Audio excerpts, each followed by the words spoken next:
Vladimir Putin is winning. Russia is winning. They're winning in Ukraine, but they're also winning the battle of influence against the West. They're winning in the face of economic sanctions. They're winning. Empirically, when you look at the math, they're winning. So when you ask me whether or not Putin is getting good information from his intelligence services, when I look at my overall assessment of multiple data points, he must be getting good information. Do I know how or why? I do not. I don't know how or why it works there. I don't know how such deep cronyism, such deep corruption can possibly yield true, real results. And yet somehow there are real results happening. So it's either excessive waste and an accidental win, or there really is a system and a process there that's functioning. So this winning idea is very interesting. In what way, short-term and long-term, is Russia winning? Some people say there was a miscalculation of the way the invasion happened. There was an assumption that you would be able to successfully take Kyiv. You'd be able to successfully capture the east, the south, and the north of Ukraine. And with what now appears to be significantly insufficient troops spread way too thin across way too large of a front. So that seems to be like an intelligence failure. And that doesn't seem to be like winning. In another way, it doesn't seem like winning if we put aside the human cost of war. It doesn't seem like winning because the hearts and minds of the West were completely on the side of Ukraine.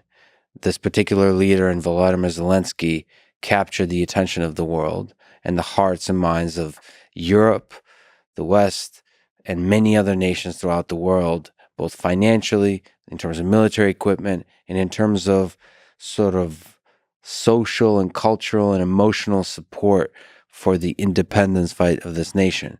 That seems to be like a miscalculation.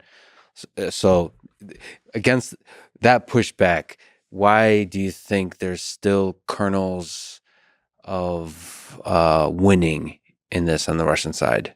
What you're laying out isn't incorrect. And the miscalculations are not unexpected. Anybody who's been to a military college, including the Army War College in Pennsylvania, where so many of our military leaders are brought up, when you look at the conflict in Ukraine, it fits the exact mold of what an effective, long-term military conflict, protracted military conflict, would and should look like for military dominance. Now, did Zelensky and did the Ukrainians shock the world? Absolutely. But in that, they also shocked American intelligence, which, like you said, miscalculated. The whole world miscalculated how the Ukrainians would respond. Putin did not move in there accidentally. He had an assessment. He had high likelihood of a certain outcome, and that outcome did not happen. Why did he have that calculation? Because in 2014, it worked. He invaded, he took Crimea in 14 days. He basically created an infiltration campaign that turned key leaders over in the first few days of the conflict. So essentially, there was no conflict. It worked in 2008 when he took Georgia. Nobody talks about that. He invaded Georgia the exact same way, and it worked. So in 2008, it worked. In 2014, it worked. There was no reason to believe it wasn't going to work again. So he just carried out the same campaign. But this time, something was different. That was a miscalculation, for sure, on the part of Putin. And the reason that there was no support from the West, because let's not forget, there is no support. There is nothing other than the Lend-Lease Act, which is putting Ukraine in massive debt right now to the West.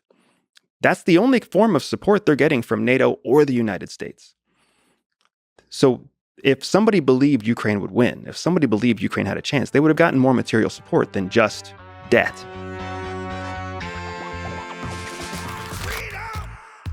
So fresh, so